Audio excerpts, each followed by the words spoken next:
Samantala, kung gano'n naman kakalmado kahapon sa press conference, ang magkabilang kampo ay hindi na nakapigil pa ang coach na si Coach Freddie Roach at ang coach naman ni Floyd Mayweather Jr., ang kanyang ama na si Floyd Mayweather Sr.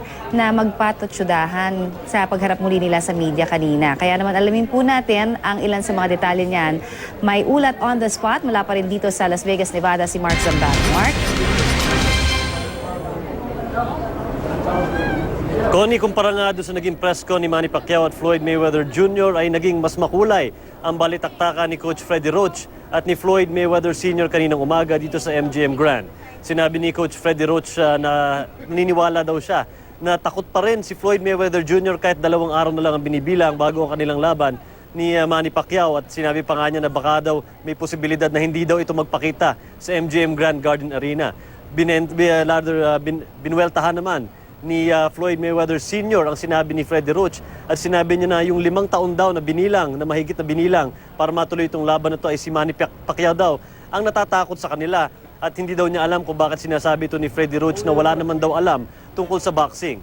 Samantala, Connie, sinabi din sa atin ni Coach Freddie Roach na yung nireklamong initially nitong kampo ni Mayweather tungkol dun sa protective cup at sa gloves ay naareglo niya kasama ang Nevada State Athletic Commission. Pinuntahan daw ng mga representatives ng Nevada State Athletic Commission si Manny kahapon, pinasuot yung protective cup at sinukat, at tamang-tama naman daw yung level nito sa ilalim ng belly button. Pinirmahan na daw ito, at ito yung actual na gagamitin ni Manny pagdating sa laban dito sa Amerika sa May 2.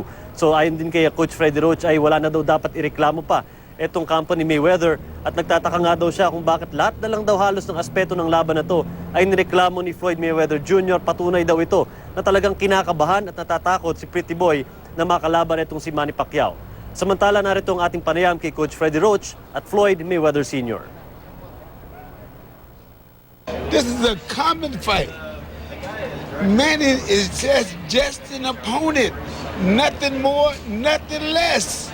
Manny's solution to that whole problem was, I want to see how hard he is. I said, well, I don't know if that's a good idea, but that's what he wanted to do. So he says, I can take his punch, and everything was settled after that.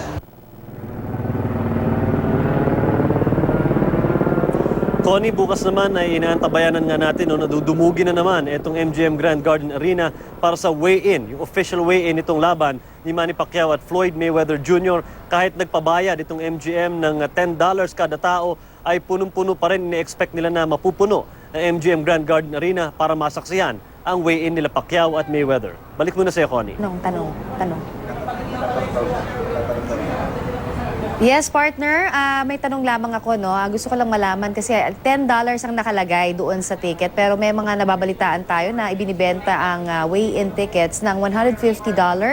Minsan daw, meron pang nagbibenta ng hanggang $200. Ano ba ang balita natin dyan? Totoo yan, Connie. In fact, inaasahan natin yan dahil yung scalping at black market prices, hindi lang nitong ticket para sa weigh-in, kundi yung actual na fight tickets ay laganap na dito sa Las Vegas. In fact, nung naglalakad tayo nung isang araw, meron nag-alok sa atin ng $250 na halaga ng weigh-in tickets para sa 2 tao na yan. So yung nag-uumpisang $10, isipin mo bibenta nila ng $250. Ganong kalaki yung demand at ganong kalaki yung crazy atmosphere dito sa Las Vegas para dito sa laban ni Manny Pacquiao at Floyd Mayweather Jr. partner.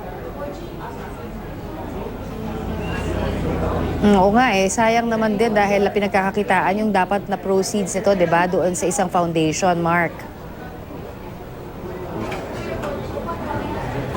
Tama ka doon, Connie. In fact, napagkasunduan nga itong pamunuan ng MGM at both camps, itong si Manny Pacquiao at Floyd Mayweather Jr., na lahat ng proceeds na makukuha mula doon sa pinagbentahan ng tickets dito sa weigh-in ay mapupunta sa sa mga hospitals at charitable institutions na pinili mismo ni Manny Pacquiao sa ni Floyd Mayweather Jr.